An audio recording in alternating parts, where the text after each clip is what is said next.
persoalan yang cukup besar. Adakah kita sedar anak kita mempunyai perubahan masalah mental? Dan nombor dua ni, ini saya rasa paling penting. Adakah kita lebih mementingkan stigma masyarakat daripada mendapatkan rawatan yang sepatutnya untuk anak-anak kita yang ada gejala masalah mental? Ya, kadang-kadang ada di antara ibu bapa yang mungkin perasan tingkah laku anak itu mungkin dah pun berubah, ya, dan anak-anak mungkin berceritakan tentang masalah yang berlaku kat sekolah. Tetapi kita sebagai parent, kita sebagai ibu bapa ni kadang tak tahu macam mana nak handle situasi ini. Kita sebagai ibu bapa, apa yang harus kita lakukan dan dengan siapa kita nak rujuk dan sebagainya, dan apa antara simptom. Dan kalau cakap tentang masalah mental ni, masalah mental tu dikategorikan sebagai apa kan? Jadi kita nak bercakap tentang banyaklah perkara tentang masalah mental di kalangan kanak-kanak pada hari ini. Kita terus memberanikan diri dalam konteks tabu yang mungkin ramai tak nak berbincangkan, tapi hari ini kita terus untuk memperincikan bersama dengan Dr. Aida Harlina Abdul Razak, pakar psikiatri, Jabatan Psikiatri dan Kesihatan Mental di Hospital Cyberjaya, Kementerian Kesihatan Malaysia KKM. Assalamualaikum Doktor. Waalaikumsalam. Okey, di perbincangan yang saya rasa kira kita sebagai bapa kena terbukalah hati kita supaya ini untuk kebaikan anak kita dan kehidupan mereka seterusnya. Dalam konteks tadi tu, berdasarkan apa yang doktor lihat kan, adakah parents, ibu bapa ni tahu yang anak mereka ni mengalami perubahan kesihatan mental, doktor? Okey. Mungkin saya boleh mulakan kita fokus skop perbincangan kita sebab kita sebut kanak-kanak kalau ikutkan kanak-kanak ni merangkumi golongan bayi hingga remaja bawah 18 tahun. So kalau ikutkan skop kita besar. Mungkin sekarang hari ini kita fokus kepada kanak-kanak bawah 12 tahun lah. Okey. Ya, tadi kita ada sebut bila nampak ada perubahan, kita tak pasti perubahan tu perubahan yang sihat ataupun tidak. Cuma ibu bapa kita memang kenal anak kita. Perubahan-perubahan ni kita kena ambil prihatin.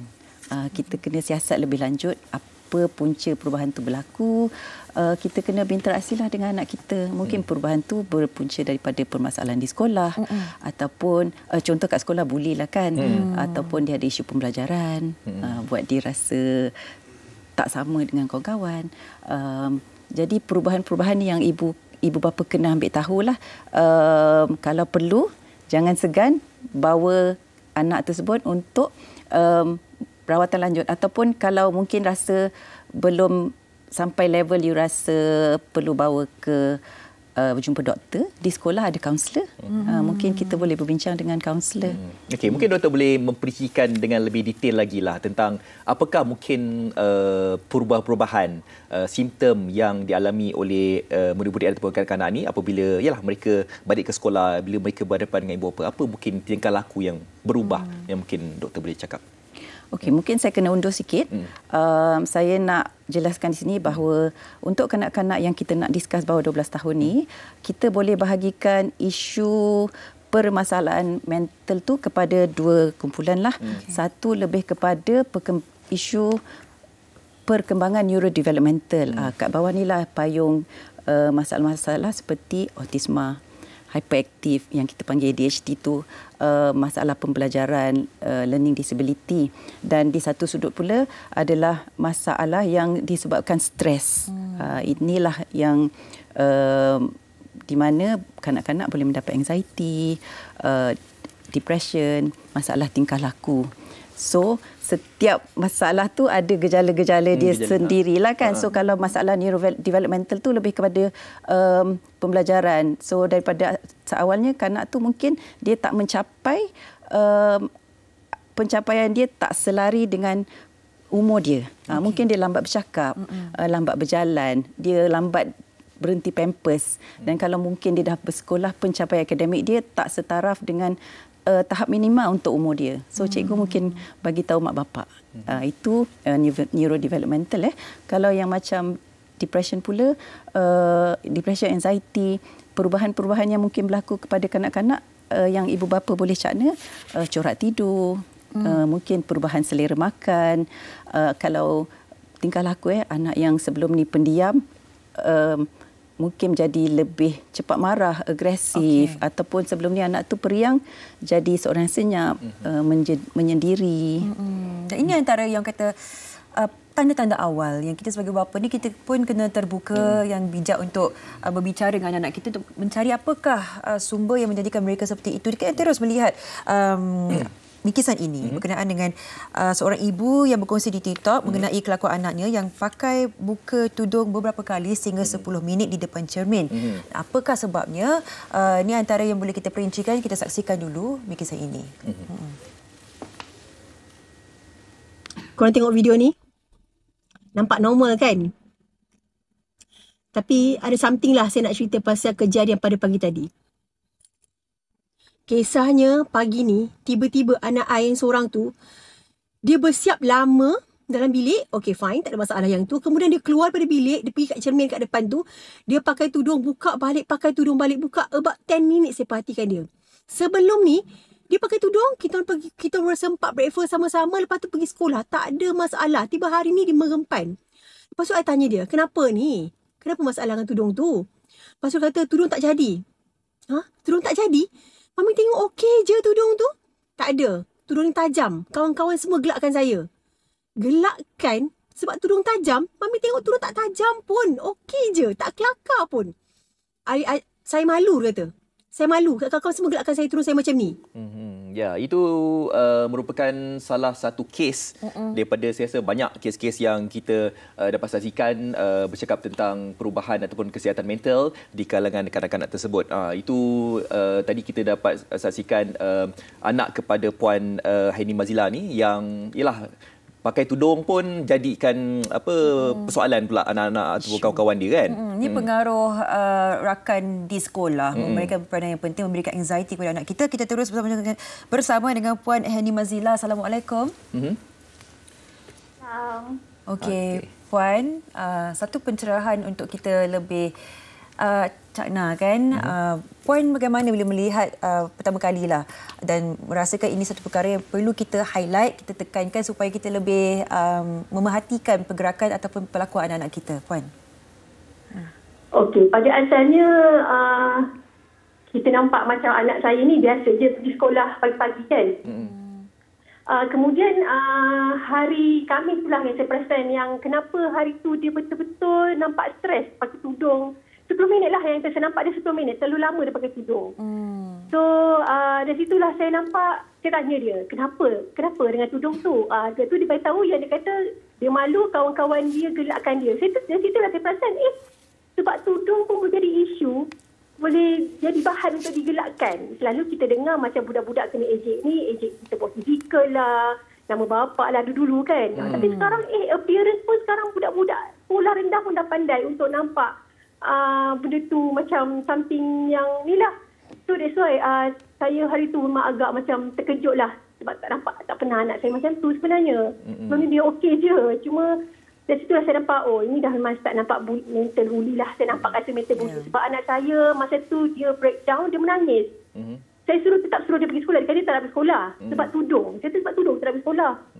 Betul saya kata, takkan suruh kata tudung tak nak pergi sekolah. So, saya suruh dia nak pergi sekolah. Tapi dia menangis lah. Dia menangis. Sebab dia tahu dia akan menghadapi kawan-kawan dia sekali lagi dekat sekolah dengan keadaan tudung dia macam tu. So, from there lah, I nampak memang anak saya memang kena, bagi I, benda ni memang kena mentally bully. So, memang I cakap kat dia masa tu, benda ni, Aisyah, you kena fight for yourself. Takkanlah biar macam ni. Itulah sebenarnya. Dia trigger I masa tu lah sebenarnya. Sebelum ni dia okey je. Yang benda tu lah yang buat I trigger. I rasa, anak I dah kena mentally bully macam tu. Okey, Puan, saya nak tanya sikit lah. Okay, apabila Puan dah merasai pengalaman tersebut, anak Puan bertindak demikian, jadi Puan pun tadi ada bercakap, solusinya adalah fight for yourself. Fight balik apa semua kan. Jadi itu antara tindakan yang Puan suruhlah anak Puan buat. Jadi apakah antara tindakan lain yang mungkin pihak Puan buat? Ialah mungkin Puan ada pergi ke sekolah dan sebagainya untuk bercakap dengan cikgu ke ataupun dengan murid-murid yang mana-mana bercakap tentang anak Puan, atau bagaimana tindakan Puan selepas itu? Okey, sebenarnya kan kes macam tudung bagi I ni masalah kecil je sebenarnya kan. Sebab masa lepas video tu blow up, cikgu call saya petang tu. Dia beritahu kenapa Puan buat video tu, dia tanya kan. Lepas tu kenapa tak call cikgu. Lepas tu I kata kat cikgu tu, I explain, saya kata I tak nak call cikgu sebab bagi I benda ni macam bagi I lah. Benda ni macam benda kecil, dia tudung je. So I hanya boleh macam motivate anak I sendiri, beritahu apa benda dia perlu buat macam tu. So I tak nak involve sekolah, I tak nak involve cikgu. Honestly, until now, I tak ada jumpa cikgu, I tak ada jumpa pergi sekolah, tak ada. Sebab I tak nak benda ni besar. Cumanya, I always bagi tahu my daughter. Sebab lepas video tu blow up hari Khamis, hari Jumaat, hari Isnin, anak I bagi tahu yang dia tahulah benda tu dah blow up kan. So, dia rasa macam, Mami, sekarang orang panggil Aisyah budak viral. Another thing happen. So, I kata, again, I beritahu kat dia, whatever happen, is happen. So, sekarang you kena move on. Kalau apa-apa orang cakap, you fight back. Kalau orang kata tegur pasal tudung, saya kata, ini I punya personality. Saya memang macam ni. Saya suka tudung saya macam ni. So, bagi saya tak ada masalah. Apa masalah awak? Dia kata tu. Sebab bagi saya, dia pengawas sekolah. Dia kena berani. Bukan berani menjawab. Tapi kita kena stand for ourselves. Banyak sekali saya beritahu dia benda tu. So, Alhamdulillah, saya nampak ada lesson learn lah daripada hal ni. Anak saya dah pandai lah untuk, selama ni orang saya cakap dia hanya diam je. Dia memang tak menjawab. Dia seorang yang lembut lah. Tapi Alhamdulillah, so far, saya selalu tanya dia every time daripada sekolah. Saya tanya dia macam mana hari ni, how's your day today? Dia kata, okey, ada tak kawan-kawan AJ lagi? Tak ada, kata. Dia dah berani mempertahankan diri lah ceritanya. Hebat Puan, sebab Puan membenarkan anak Puan untuk stand up for herself, untuk mengendali secara sendirinya, tidak terlampau campur tangan. Dan kita terus nak tanyakan kepada Dr. Aida sendiri. Saya, kalau personally, saya takkan lihat itu sebagai satu masalah mental. Tetapi, mungkin bagi setengah anak-anak kecil ataupun remaja dan sebagainya, cara mereka mengendalikan emosi itu berbeza. Adakah ini termasuk sekali di bawah spektrum sakit mental dan sebagainya yang perlu kita pelihara kalau ada pelakuan yang menunjukkan tanda-tanda awal ke arah tersebut, Doktor? Okey. Kalau yang you sebut spektrum tadi, of course, di bawah payung masalah perkembangan neurodevelopmental, autisma tu ada spektrum dia. Kanak-kanak yang ada masalah autisma ada kecenderungan ada masalah tingkah laku, dia orang ada tantrum. Kalau budak hyperaktif pula, dia orang can be impulsive. Itu pun boleh orang nampak sebagai isu tingkah laku. Okay. Kalau kadang-kadang benda ni pula, isu tingkah laku ni boleh overlapping pula dengan kanak-kanak yang mengalami anxiety dan depression. Sebab diorang tak pandai datang bagi tahu kita perasaan diorang, kerisauan diorang. Jadi benda tu keluar dari segi tingkah laku. Contoh macam yang remaja tadilah. Dia tak terus cakap dia kena bully kat sekolah. Tapi tingkah laku dia yang mula kita nampak. Pakai tudung, cabut tudung. Jadi sama dengan kanak-kanak, yang mula ketara adalah perubahan tingkah laku. Dan ini tak mudahlah untuk ibu bapa tu sendiri tahu, oh tingkah laku ni is this problem. Jadi itu yang kita kena prihatin, tengok perubahan tingkah laku, apa yang menyebabkan, apa trigger dia lah. Bila ada sesuatu, apa itu yang menyebabkan tingkah laku tu keluar, apa pula kita punya tindak balas yang boleh mententeramkan keadaan dia. Apa-apa pun sokong dengan kita lah. Anda kata kalau kita sebagai ibu bapa tidak ambil tahu, kita ambil sebagai kes tadi lah yang pasal tudung dan sebagainya. Kalau ibu bapa tidak ambil tahu, macam biarkan saja anak-anak tersebut buat macam tu apa semua, ianya akan menyebabkan kesihatan mental tu mendorong kepada daripada isu kesihatan mental, dia boleh menjadi lagi teruklah sakit mental. Sakit mental. So lain isu kesihatan mental dan sakit mental. So kalau isu ni masih level kita boleh rawat, kita boleh beri sokongan, tak perlu ubah-ubatan. Tadi Puan Heni Mazila tadi ada bercakap tindakan susulan apabila melihat anak tersebut kan. Dia kata kita lawan balik ataupun macam nak mempertahankan diri mereka lah. Adakah itu merupakan tindakan yang betul ataupun sebagai yang pakar, apa mungkin tindakan yang harus kita lakukan? Anda kata ada mengalami masalah seperti itu. Okey, kita sebagai ibu bapa, kita kenallah anak kita. Kalau anak yang macam ni, peribadi dia macam ni, mungkin nak lawan balik, anak tu mungkin perlu sokongan yang ekstra. Mungkin anak yang seorang ni ganggu sikit, dia boleh stand up for him or herself kan. Cuma yang saya nak komen kalau boleh, kita tak boleh, kalau boleh kita tak boleh. Kalau boleh, kita jangan cakap dekat anak atau sesiapa pun, oh isu ni kecil. Sebab pada kita kecil, tapi pada dia itulah sebesar-besarnya isu yang membawa kepada kerisauan, kesedihan dia. kita jangan memperkecilkan masalah anak-anak kita dan kita menghormati perasaan mereka dan masalah mereka dan cuba untuk memberikan guidance yang sebaiknya. Kita ucapkan terima kasih setinggi-tinggi kepada Dr. Aida kerana sudi memberikan satu pencerahan dan mungkin secara ringkasnya kalau anak-anak kita ada masalah dan ingin berjumpa dengan seorang pakar, di manakah dan apakah langkahnya? Okey, di Malaysia kalau KKM sendiri terdapat fasiliti-fasiliti klinik-klinik kesihatan lah yang menyediakan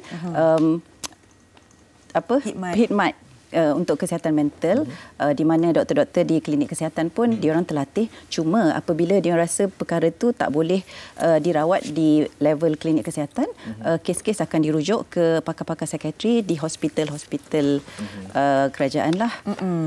Ataupun kalau rasa belum level nak bersedia berjumpa, kita ada helpline. Baik. Helpline semua ada. Kita ucapkan terima kasih kepada Dr. Aida Halina Abdul Razak dan juga Puan Henny Mazila Mustafa kerana perbincangan yang sangat-sangat menarik ini. Okey, terima kasih kedua-duanya ya. Terima kasih. Okey, baik, kita nak berhenti berehat seketika. Anda jangan ke mana-mana. Thank you, Doktor.